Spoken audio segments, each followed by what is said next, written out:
Have you ever imagined a world, well, fill in the blank.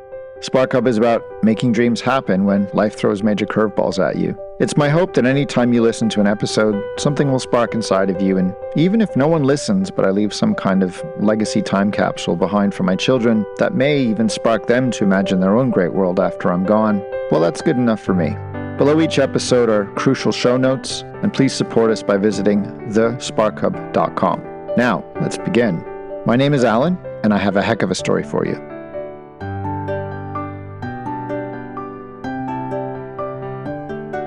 In the last episode, I told you the story of the events and adventures I had leading up to launching IMyWife.com, ending with, I met my wife.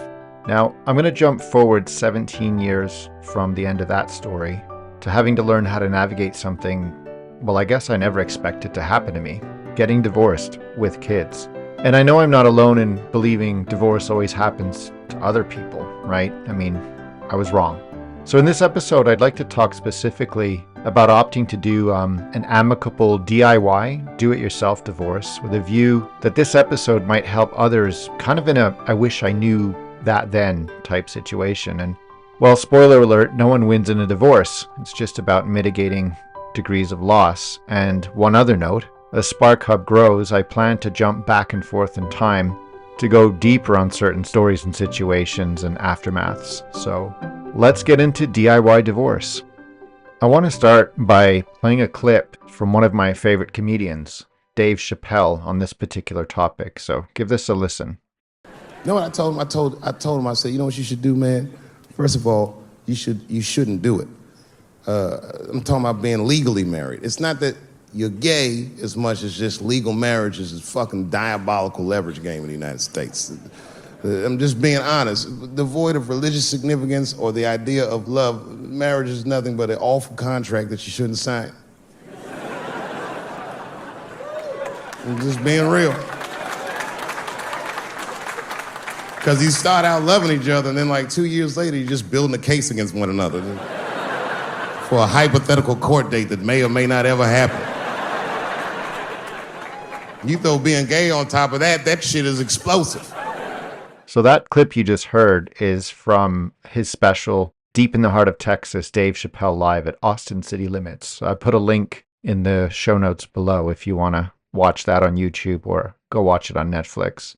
I brought it up because, taking aside my personal life for a minute, in my work life, I've always had to write and sign probably hundreds, if not thousands, of contracts and term sheets and scopes of work, knowing that there's really only ever 2 times that these documents get any attention. In the beginning, when you're negotiating, and if you have a lawyer or a CEO that wants to cover every eventuality and create what we call redline, which is the negotiation of, redlining documents, then once a contract or scope of work is signed, those documents are pretty much forgotten about until a problem comes up or a client wants to break away, and then suddenly it becomes relevant again. I guess they're only really consulted when things aren't good, and a lot of it's the same with divorce.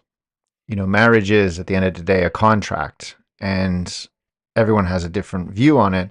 But what I'm about to talk about is not a strategy or professional advice or negotiation leverage. I just want to talk about my experience and the questions that I sought answers to when it happened to me.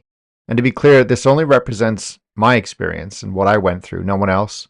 And also, I'm based in the United Kingdom, so my divorce experience is specific to the English family court law, so I can't speak for how things work outside of the UK. But whatever your situation, full disclaimer, please always talk to professionals or mediators. I certainly will get into how they helped me, accountants and lawyers or mediators, as nothing I'm about to say is anything but a story, me sharing an experience, and it's intended to spark some thought and perhaps even a framework that might help you or a friend out if you're in the same situation. So if you're currently married or in a civil partner relationship, and considering a split, my immediate advice is you still have loads of options. There's so many steps before going to family court. Truth and reconciliation, which was pioneered by Nelson Mandela. If you don't know that story, truth and reconciliation is when, to heal from apartheid, racial division in Africa, it was about the parties sitting down and speaking their truth and seeking reconciliation, healing trauma, healing inflicted pain. And if you can do that with your other half, I would suggest you do. It's something that wasn't on the cards for me and my ex. We also didn't get to take advantage of couples therapy, but as I say, to each their own. But try everything you can to avoid divorce, or if you are definitely headed for divorce, truth and reconciliation can also be helpful if you want to heal beyond the marriage or after the divorce. There are loads of statistics on divorce, and most people know it's a 50-50 chance that a divorce happens between a married couple, and I don't know if any of these numbers are true, but I also read that of the people that get divorced, upwards of 90% regret not fighting for the marriage or trying something different. And I can say in my own small circle of friends who've gone through divorce, so again, very small data set, it's kind of true. Some are happy, some are sad, but at the end of the day, the way I looked at it, the way I was forced to think about it, and in fact, the way I've structured what I'm about to say is that I look at divorce in order of scope, but through three lenses: an emotional lens, a financial lens, and a legal lens. And I think from my experience, that's the order things go through. It's like the cycles of grief, but this is the cycles of divorce. You go through emotional, financial, and legal lenses. So with that in mind, I'm going to start with the hard one, which is the emotional aspects of divorce. And there's no easy way to say this, but how do you begin to untangle a life?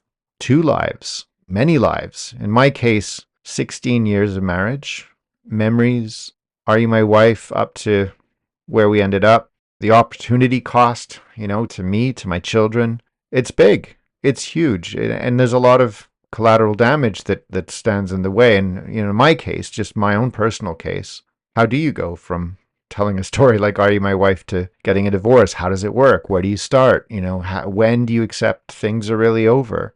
Could I have done better? Did I miss signs? And I don't know. How do we get so far apart? What will it look like down the road? That's all the kind of stuff that goes through your mind. And I'd like to read a quote that I think, now looking back over the past several months, sort of encapsulates what goes through your head emotionally. The quote is from Milan Kundera from Testaments Betrayed, and he says the following: "Man proceeds in the fog, but when he looks back to judge people of the past, he sees no fog on their path. From his present, which was their faraway future, their path looks perfectly clear to him, good visibility all the way. Looking back, he sees the path, he sees the people proceeding, he sees their mistakes, but not the fog." I'll chuck that on the show notes as well, just in case you want to look at it. That quote dovetails into, I suppose, the Buddhist sense of impertinence, that everything in your life is temporary, or even you could say rented. How long your marriage lasts, how long you live, how long your children live, how long they're young, how long your career lasts, all of that is impermanent. It changes all the time. And when I was considering the emotional aspects of divorce, I was in a fog. And I was battling myself as much as anyone else. I lost so much sleep, I lost weight, I feel like I aged tenfold overnight as I was going through it. And I guess the first place you start is looking at reference points. I had friends around me who spoke of years of legal battles and obscene amounts of money and going to courts and lawyers. And of course, everyone's different. But suddenly you're in a whole new world. And what reference points do you use? In my case, I started looking at my marriage certificate and going, right, well, what is that? Is it a contract? What does it mean? And we'll get into that in a minute. But I even spoke to a lot of female friends about what is it like on the other side of that as a woman or someone who's been a homemaker, say, for a while. What are their views? How do they look at it? So I can try to at least empathize as I think these things through, of consequences and anticipation. Do you want to go to court? Do you want to avoid court? What's expected? And I never anticipated having to contemplate any of these things. And even now, as I'm sitting here talking, my head's still spinning. And the paperwork between my ex and I was filed over 6 months ago. I hope my worst enemies never go through a divorce. And if my children are listening right now, I hope you never have to go through it. And I'm really sorry that Mommy and I had to put you through it. And I'm sorry for my part in it and all the fog that came with it. But I suppose you have to find a way in all of that fog to put a value on your mental and physical health, because we're going to talk about legal and financial value, but what's the value of your time, your opportunities, And that can get wide and in so many different directions, but it's a framework to think about, starting to value things. Some people fight their way through the fog and they come out stronger. Some get hostile and create more fog. And in my case, our divorce was, I want to say, civil, amicable. I'd like to believe that's true, but as I record this, we're still living together in our family home until we can sell it, which has now been on the market for 9 months at the time I record this. A stat that I read was that children from a two-parent home fare better in life, generally speaking. And again, I don't know if that's true or not, but I also read another stat that said children of divorce generally fare better if both parents can remain friends or at least respectful of one another. And for me, whether or not that stat's true, I don't know. I came from a family of two parents. My ex did as well. So for us, it's a first in both our family lines. But if the statistic is true about being respectful with your ex, then there is a massive value, for me at least, on that. And I'll come to more on that in just a minute. Emotionally, you need to listen to your body. You need to listen to your gut. You need to give yourself grace. If you can, slow down, introduce time. Don't burn out. Nobody wins. And remember, when fog does clear, it gets better. Or at least I hope it does. So now I'm going to talk about the financial aspect of a divorce before you get to the legal aspect of a divorce. For me, in many ways, the purpose of Are You My Wife in the beginning was to build a world with someone. You know, I remember back thinking, I really enjoyed my life before getting married. And I don't mean that nastily. I mean that I was enjoying sunsets and travel. And I was hoping to meet someone that wanted to enjoy that and introduce children to that. And, you know, maybe it was naive or maybe I had to learn reality, but that was the intention.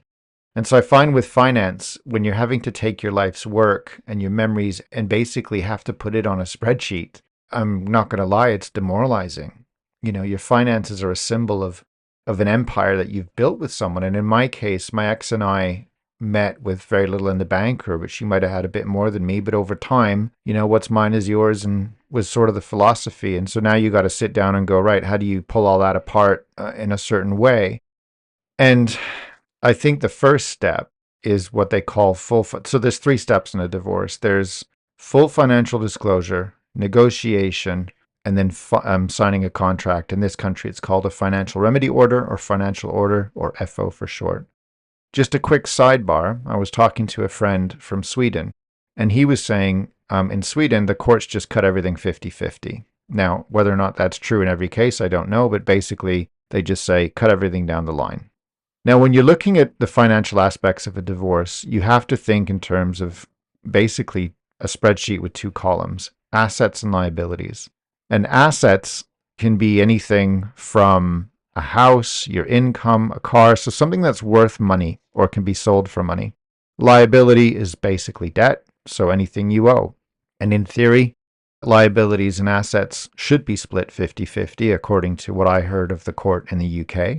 But you then can negotiate with your partner. But one thing to note about the finance side of things is when you do build up your spreadsheet of assets and liabilities, I was advised, and I think it's wise for everyone, that you put a risk next to it. So for example, cash is low risk because it's money in the bank. How do you split that? A house is more or less low risk because it can be sold within reason, but it's medium risk how long you'll be there. Risky assets are things like shares or pensions or things that, you know, can't be accessed very quickly. So the reason I say that that's good practice, you know, however you're doing your divorce or with assistance is you have to have a source of financial truth. And that's the first step. And something I wish I knew, or something I could have done better, was in my case, there's a limited company that my ex and I owned together, operated together. And untangling that is tough because there can be a lot of perception gaps and knowledge gaps.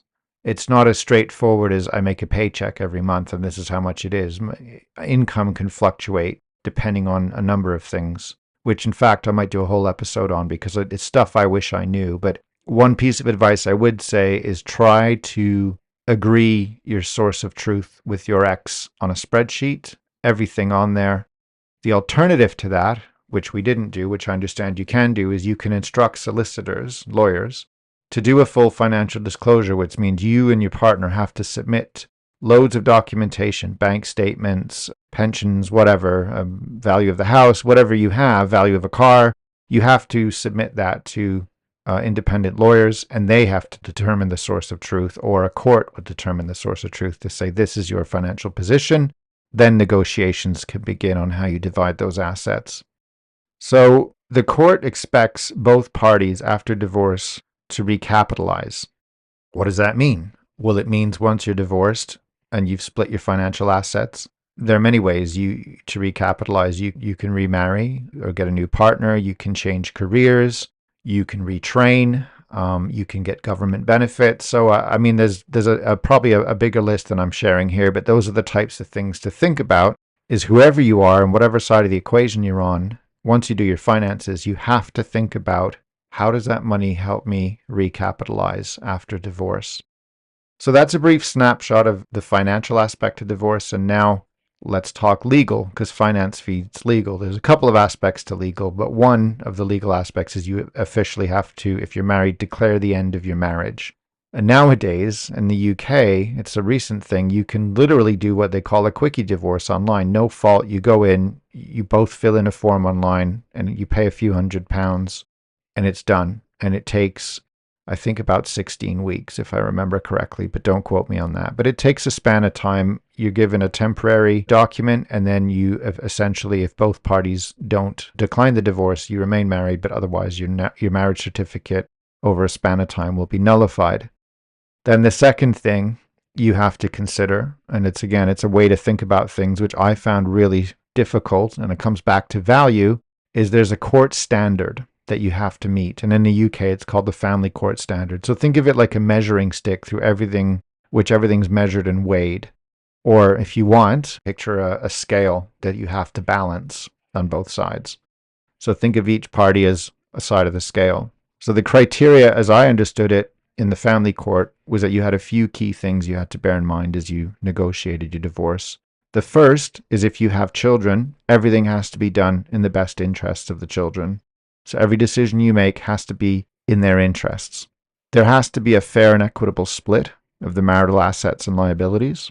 And if possible, the court would prefer something they call a clean break, meaning that once you've signed your financial remedy order or financial order, no party can come back on the other. I say this with cold precision because the emotional side of it was tough. Then the financial aspects I just described have to overlap with the court standard. And then you sort of get into war game scenarios. You negotiate. And how do you negotiate? So there's different ways you can do what we did. Do it yourself. Try and figure it out between yourselves, probably with the assistance of lawyers, but they're on what they call indemnity, meaning they can't speak to each other. They can only advise you. And then it's up to you how you take that advice. You can go to mediation, which is an impartial arbitration process, or the nuclear option is you have lawyers go at each other and ratchet up charges, but they have to have a source of truth. No lawyer will speak to another lawyer unless they have the financial disclosure. And either that could be both of you swearing that the spreadsheet you submit is true, or going through a process where you get audited. It's kind of what Dave Chappelle joked about at the opening of the episode. You have to write a binding divorce contract. And I think for many I know, and including myself, it can be a zero-sum game. You just have to do what you think is best for you and yours. And for me, I guess it all boils down to value: emotional value, financial value, legal value. I'm reminded once, this is a very crazy scenario, but it's something I did in the early stage of my life. It was part of a police training when I was looking to become a police officer. And we were asked to imagine a scenario where you're being called to an emergency involving a shooting, a sniper, and there's casualties. And that's all you know. So you and your partner in the police car, you're the first ones on the scene. And as you arrive, there's an ambulance behind you who is waiting to go and treat the injured, but they can't go until you give them the all clear. And then you see someone you love prone on the ground, bleeding. Could be a daughter, a son, could be your mother, could be just someone you love is bleeding out on the ground, and you have no idea what state they're in, just that they're lying there. Now, your natural instinct would be to run to them, ideally with medical help, but the area is not secure. The shooter is still at large and possibly active. So there is a scenario where you, your partner, and possibly the medical team rush in and get taken out. And then the next wave of police and EMTs arrive, and now the casualty count's gone from 1 to 5. It's a brutal, brutal exercise. And I'm not trying to compare divorce to shootings, but it's an extreme framework that I thought to apply to the decisions in working through this Venn diagram I've just described of divorce, emotional, legal, and financial. And I bring it up because I had to imagine worst cases scenarios so I didn't make foolish decisions that would affect my children or my ex, especially on the financial side. So anyone listening, you need to map out your own path, and you need to think about things, and you need to run different scenarios and get the best advice you can and the best support you can within the means that are available for you. And you have to force yourself to think in terms of minimizing casualties, and you have to assume there's a brighter tomorrow. And many people tell me it gets better, but I guess you also have to fall in love with yourself all over again before radiating that out. So in my case, we did a slightly advised do-it-yourself divorce to minimize costs with a light amount of paid legal advice, but I still to this day have questions, but it's done. And I chose to put a value on existing relationships and friendships that would keep things stable for my children. And even if it meant walking away from certain things or certain arguments or certain things I knew might not be right in the short term, my decision was guided through everything I just described. And again, I'm giving you months and months and months of turmoil and ways of thinking and framing things, and I hope it helps. But don't forget, even after all the legal paperwork is filed, maybe you never look at it again. Maybe you never look at your financial order again until the misunderstanding occurs. So think of it that way. Play smart, play kind, know your value, and value what others bring to the table. And whoever you are, and whatever you're going through at the moment, I hope this helped spark some thinking. Thank you for listening. To support SparkHub, please have a look at the show notes below this episode, or visit thesparkhub.com to sign up for our newsletter, which offers exclusive inside scoops. Just quickly, the music you're hearing is composed by Shi Hao Yan, and the audio engineering is done by Emily Chung. My name is Allan, and I hope that you dream big and something sparked in you today.